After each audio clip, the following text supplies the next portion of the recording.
भोलेनाथ, हे शिव शंकर, देवों के देव महादेव, मेरी पुत्री को सुबुद्धि दे, सुमति दे, जिससे वो लौटकर अपने माता पिता के पास वापस आ जाए। हे भगवान, मेरी प्रार्थना सुन लो प्रभु, मेरी प्रार्थना सुन लो प्रभु।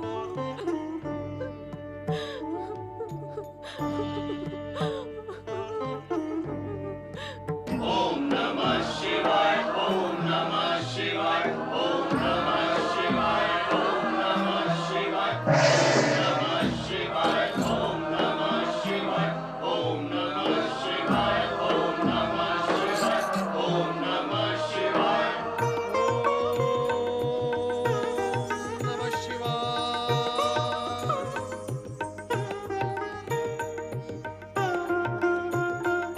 नंदी महाराज, माता पार्वती कहीं दिखाई नहीं दे रही। पार्वती कहाँ जाएगी कैलाश छोड़कर? हर समय कैलाश पर ही दिखाई देगी।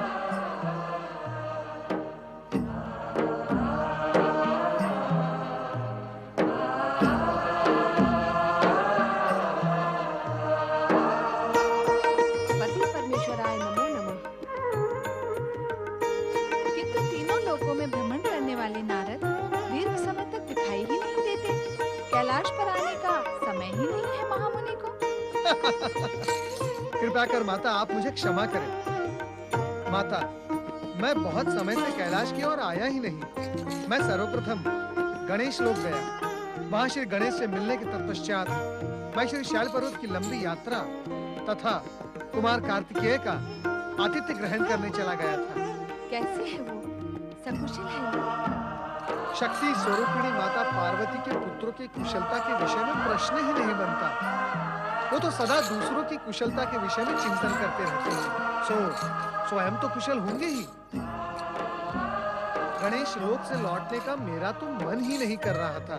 नारायण नारायण। और कुमार कार्तिकेय के प्रेम और आतिथ्य ने मुझे ऐसा बांधा माता, कि न तो संकोच के कारण वहां अधिक रहते बनता था और न ही मोह के कारण वो स्थान छोड़ते बनता था। और फिर मैं करता भी क्या? अब बस करो नारद। जिस कार्य के लिए कैलाश पर आए हो उसकी चर्चा न करके इधर उधर की बातें क्यों कर रहे हो? क्या पृष्ठभूमि तैयार कर रहे हो? तुम इस समय यहाँ देवी पार्वती से मिलने आए, ये बात इनसे स्पष्ट क्यों नहीं कहते? हाँ भगवान, सत्य तो यही है कि मैं माता पार्वती से कुछ निवेदन करने आया हूँ। कहो नारद, क्या कहना चाहते हो? माता, मुझे जो कहना है उसका ज्ञान तो आपको है ही। मैं तो केवल इतना निवेदन करना चाहता हूँ कि आप अपनी आराधिका राजकुमारी सीमंतिनी की प्रतिज्ञा की लाज अवश्य रखें। अर्थात देवी पार्वती, क्या तुम अपनी आराधिका पर प्रसन्न होकर उसके भाग्य का लेख मिटा सकती हो? उसके भाग्य की उन रेखाओं को मिटा सकती हो जो भाग्य द्वारा खींची गई हो? क्या तुम सीमंतिनी के वैधव्य को रोक सकती हो? आपकी कृपा से प्राप्त शक्ति का प्रयोग करके मैं असंभव को भी संभव कर सकती हूँ स्वामी। सो तो संपूर्ण जगत जानता है माता कि आप शक्ति स्वरूपिणी हैं। आपके लिए कुछ भी असंभव नहीं है। भगवत्यै पार्वत्यै नमः। ओम भगवत्यै पार्वत्यै नमः। ओम भगवत्यै पार्वत्यै नमः।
पार्वतीयै नमः।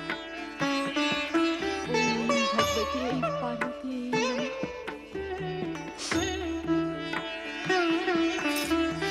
माता पार्वती, क्या राजकुमार चित्रांगद ने मुझे भ्रमित किया था? माता पार्वती, क्या मेरी पुकार आप तक नहीं पहुंच पाएगी? क्या आपकी करुणा, आपकी कृपा मुझ तक नहीं पहुंच पाएगी?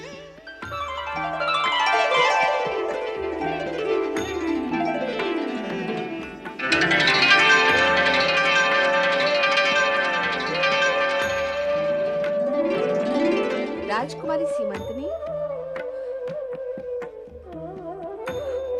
माता पार्वती,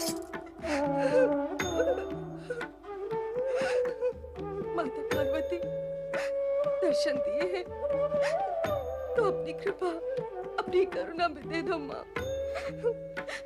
मेरे भविष्य में लिखे दुर्भाग्य के इस कलंक को मिटा दो माँ, मिटा दो। मेरे भाग्य में लिखे वैधव्य को नष्ट कर दो माँ, नष्ट कर दो माँ, नष्ट कर दो। शांत हो जाओ सीमंतनी, शांत हो जाओ। तुम इस सत्य को समझ लो पुत्री कि विधाता के विधान को पूर्ण रूप से बदलना मेरे वश में नहीं है।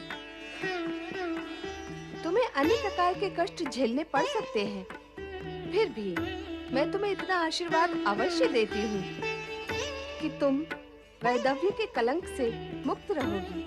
आपकी कृपा पाने के पश्चात भी मुझे दुख भोगने पड़ेंगे माँ। ये कैसा न्याय है, कैसी नीति है? सीमंतनी, यह तो मैंने पहले ही स्पष्ट कर दिया है कि भाग्य का लेख न बदला जा सकता है और न ही मिटाया जा सकता है, परंतु तपस्या और सच्ची आराधना से दुर्भाग्य का प्रभाव समाप्त किया जा सकता है। अब मैं तुम्हें केवल यही कहूंगी कि तुम्हारे जीवन में जो भी कष्ट आए उन्हें हंसते हंसते सहना, पर इस बात का विश्वास रखना कि मेरा आशीर्वाद सदा तुम्हारे साथ है।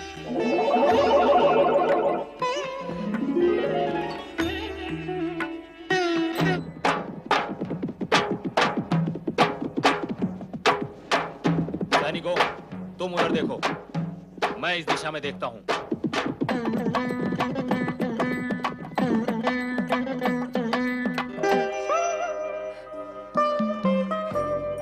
राजकुमारी, आप यहाँ?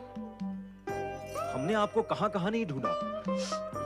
वहाँ राजमहल में महाराज और महारानी आपके लिए कितने चिंतित और व्याकुल हो रहे हैं। तो क्या मैं चिंतित और व्याकुल नहीं हूँ? किंतु महाराज चित्रसेन की घोषणा के अनुसार आपके स्वयंवर का आयोजन हो चुका है और आपके स्वयंवर में भाग लेने के लिए दूर दूर राज्यों से राजपुरुष पधार चुके हैं। और ऐसे समय में आपके वहां ना होने से महाराज व महारानी को अपयश की कितनी पीड़ा भोगनी पड़ सकती है, तनिक उसका अनुमान लगाए राजकुमारी। क्योंकि संतान के सुख के लिए माता पिता कष्ट उठाए और संतान स्वयं के सुख के लिए माता पिता को कष्ट दे, इसमें अंतर होता है राजकुमारी। क्योंकि संतान के सुख के लिए माता पिता जो कष्ट उठाते हैं वो कष्ट आनंद देता है, किंतु संतान जो कष्ट देती है वो पीड़ा माता पिता के लिए असहनीय होती है। यदि इस सेवक की बात आपकी समझ में आ गई हो तो शीघ्र ही राजमहल चलें और आपकी चिंता में व्यक्त महाराज व महारानी के चित्त को शांत करें।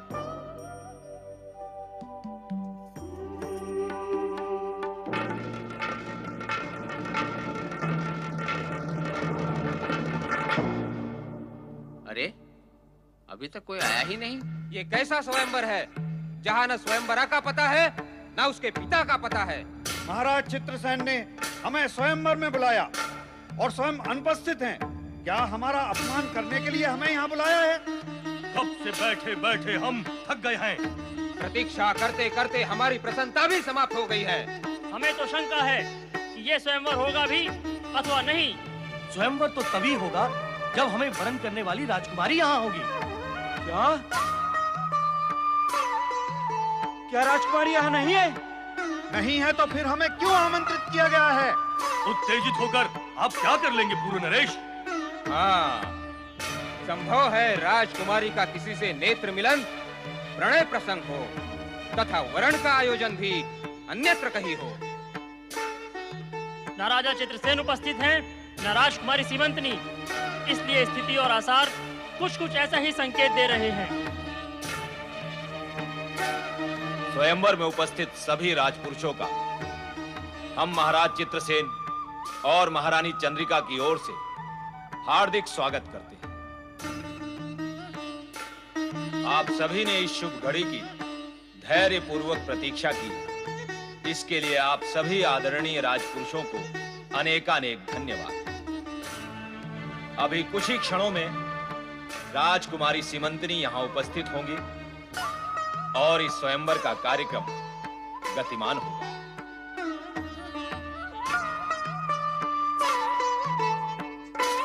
प्रजाप्रिय महाराज चित्रसेन और महारानी चंद्रिका पधार रहे हैं। हमारी पुत्री राजकुमारी सीमंतनी के स्वयंवर में पधारे सभी राजपुरुषों का हम हार्दिक स्वागत करते हैं और अभिनंदन करते हैं। विराजिए। शीघ्र ही राजकुमारी यहाँ उपस्थित हो जाएंगी, परंतु उससे पूर्व हम आपके सम्मुख एक अत्यंत रहस्यमय सत्य का उद्घाटन करना चाहते हैं।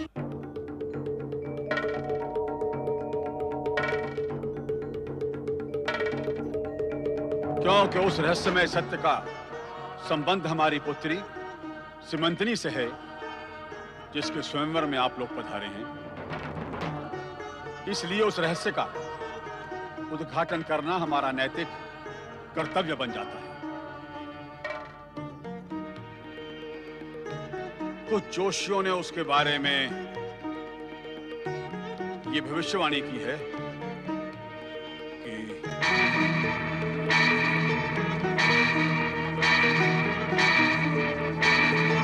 क्या भविष्यवाणी की है जोशियों ने? शीघ्र कहें कि क्या है वो भविष्यवाणी? कि जब हमारी पुत्री 20 वर्ष की अवस्था में होगी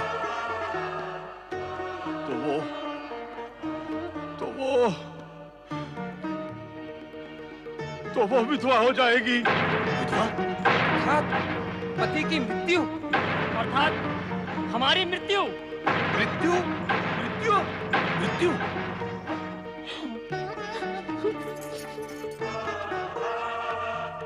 आप में से कुछ ऐसे हो सकते हैं जिनको इस प्रकार की भविष्यवाणियों पर विश्वास ही नहीं, और कुछ शूरवीर ऐसे हो सकते हैं जो इस भविष्यवाणी को सत्य मानकर भाग्य की ना मिटने वाली रेखाओं को मिटाने के लिए अपने आप को प्रस्तुत करते हैं। आप यहां पधारे, हम आपको बहुत बहुत धन्यवाद देते हैं। हमें ना तो तुम्हारा धन्यवाद चाहिए और ना ही तुम्हारी राजकुमारी। हाँ, हमें अपने प्राण प्रिय हैं। हमें स्वयंवर में बुलाया है अथवा हमारी मृत्यु को बुलाया है? जब पता था कि राजकुमारी 20 वर्ष की आयु में विधवा हो जाएगी तो स्वयंवर रचाने की आवश्यकता ही क्या थी? अरे स्वयंवर रचाया तो रचाया, यह बताने की यहाँ आवश्यकता ही क्या थी कि राजकुमारी 20 वर्ष में विधवा हो जाएगी? भला ऐसी मूर्खता भी कोई करता है? हाँ, ऐसी मूर्खता महाराज चंद्रसेन के सिवा और कोई नहीं कर सकता। राजा चंद्रसेन ने विधवा होने का रहस्य ना खोला होता तो हम में से ही किसी की बलि चढ़ जाती ना। स्पष्ट सत्य भी समझ में नहीं आता है।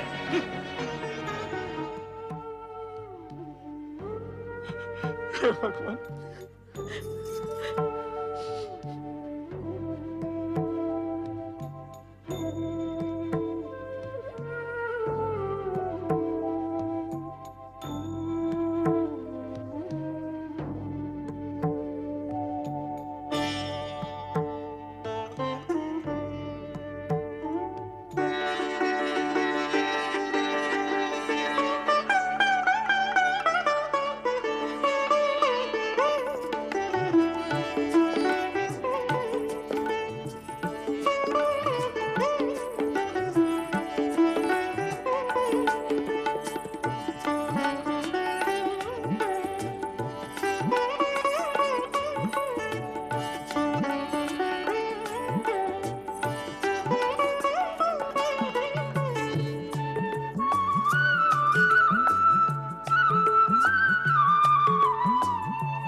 तुम्हें भी माता पार्वती की कृपा पर मेरे जैसा ही विश्वास होना चाहिए।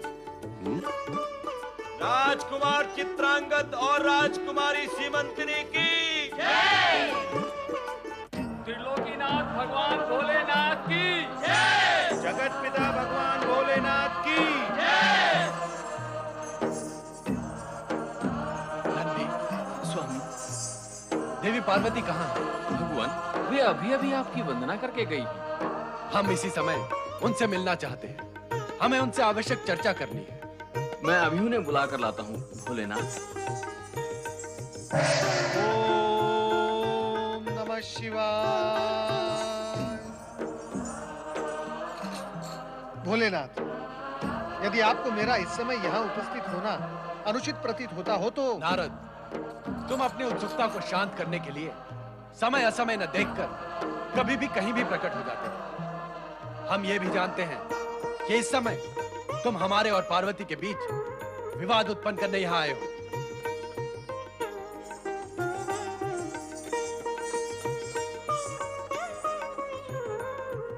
माता, माता आप कृपया मुझे भगवान भोलेनाथ के क्रोध से बचाएं। मैं सर्वथा निर्दोष हूँ।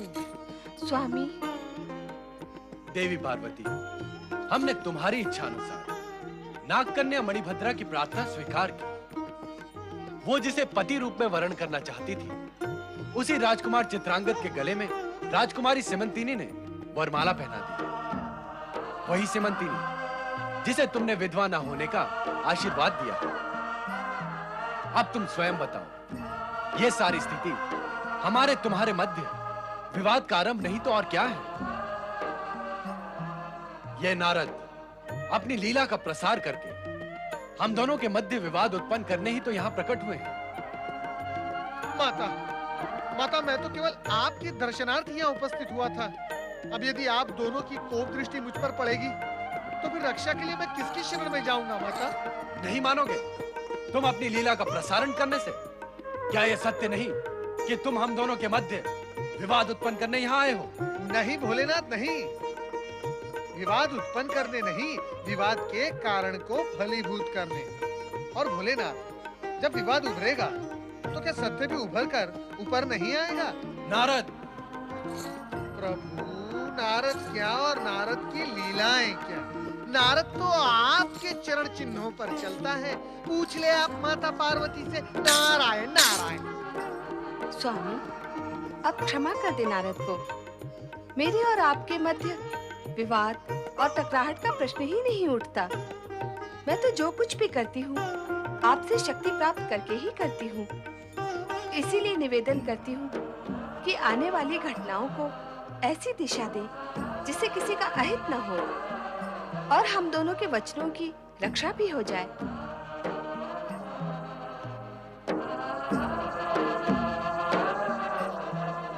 विषम स्थिति को सम करने के लिए माता पार्वती ने भोलेनाथ से सीमंतिनी तथा मणिभद्रा के प्रति न्याय की प्रार्थना की, क्योंकि उस न्याय का संबंध एकमात्र राजकुमार चित्रांगद से था। राजकुमारी तथा नागकन्या दोनों राजकुमार चित्रांगद को पति रूप में पाने का वरदान शिव पार्वती से प्राप्त कर चुकी थी। पार्वती कृपा से राजकुमारी सीमंतिनी तो राजकुमार चित्रांगद को पति रूप में प्राप्त कर चुकी थी, जबकि नागकन्या मणिभद्रा राजकुमार चित्रांगद को पति रूप में पाने हेतु निरंतर शिव आराधना कर रही थी। आप हमारे आराध्य हैं शिव शंकर। आपकी कृपा पर मुझे पूर्ण विश्वास है। फिर भी मेरी मनोकामना अब तक अपूर्ण है। क्या मेरे भाग्य में केवल प्रतीक्षा करना ही लिखा है? आपकी कृपा पात्र होकर भी क्या मुझे केवल प्रतीक्षा ही करनी होगी?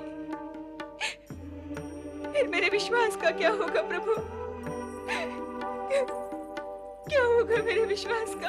पुत्री, तो जिस मनोकामना की पूर्ति के लिए शिव शंकर से प्रार्थना कर रही है, उसका पूर्ण होना असंभव है। ये तूने क्या किया पुत्री? ऐसी कामना ही क्यों की जिसका पूर्ण होना संभव ना हो? इसमें असंभव क्या है पिताजी? एक मानव राजकुमार तुझे नागलोक में कहाँ मिलेगा पुत्री? इस लोक में मानव की उपस्थिति तो असंभव ही है। और नागवंश की परंपरा है कि नाग कन्या का विवाह नागलोक के ही किसी राजकुमार से होना चाहिए। उचित यही होगा कि मानव राजकुमार का विचार ही मन से निकाल दे और नागलोक के ही किसी युवक को अपनाकर इस दुर्दशा से मुक्त हो। पुत्री, पिताजी, मन से मानव राजकुमार का विचार निकाल देना अब मेरे लिए संभव नहीं रहा। मैंने आपके मुख से यही सुना था। हमारे आराध्य भगवान शिव शंकर अपने भक्तों की मनोकामना अवश्य पूर्ण करते हैं। वो असंभव को भी संभव कर देते हैं। मुझे आपकी बात और भगवान शिव की कृपा पर पूर्ण विश्वास है।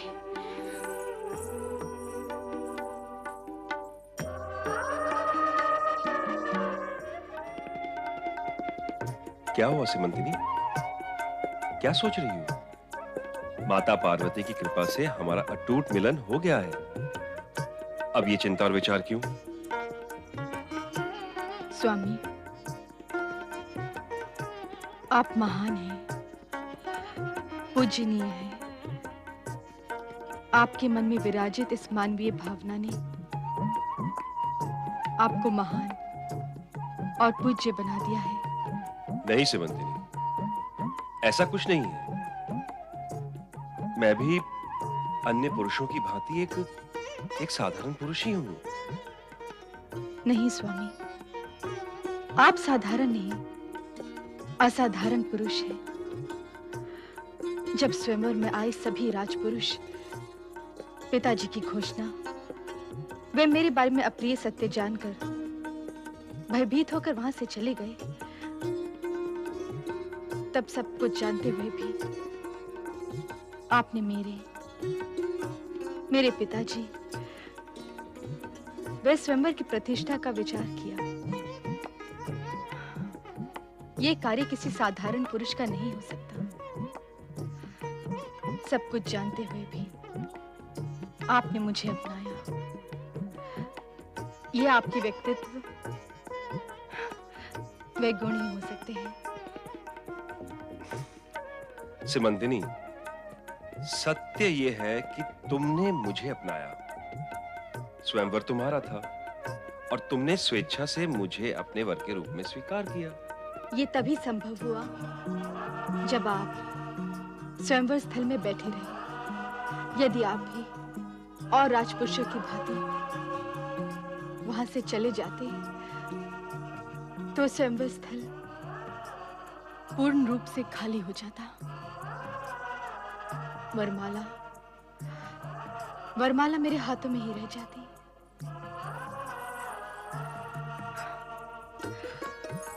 सभी राजपुरुषों के जाने के पश्चात आप वहां पर बैठे रहे।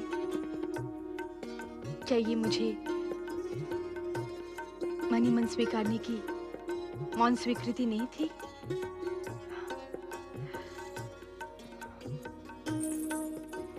राजपुरुषों ने मेरा और मेरे पिताजी का घोर अपमान किया, किंतु आपने अंत में आके स्थिति को संभाल लिया। ये जानते हुए भी कि मैं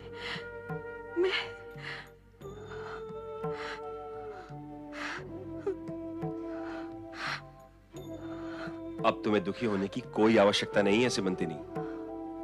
माता पार्वती की आराधना करके तुमने अपने वैधव्य के कलंक को धो डाला है। इसलिए अब तुम अपने मन पर किसी प्रकार की चिंता का भार नहीं रखो। चिंताओं का त्याग करो सिमंतिनी। किंतु स्वामी, माता पार्वती के शब्द रह रह कर मेरे कान में गूंज उठते हैं कि विधाता के लेख को कोई नहीं बदल सकता। हो सकता है कि तुम्हें अनेक कष्ट सहने पड़े। साथ में माता पार्वती ने यह भी तो कहा था कि तुम्हें इस जीवन में वैधव्य का कष्ट नहीं भोगना पड़ेगा। कहा था ना, तो फिर अब चिंता कैसी? देखो सिमंतिनी, अब तुम्हें अतीत के विषय में भूलकर सुंदर भविष्य में खो जाना चाहिए। मैं प्रयत्न करूंगी स्वामी। ये प्रयत्न तुम अकेले नहीं करोगी, मैं भी तुम्हारे साथ करूंगा। वो कैसे? कल हम दोनों नौका विहार के लिए जाएंगे। नौका विहार?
ये तो पृथ्वी लोक का मानव लगता है।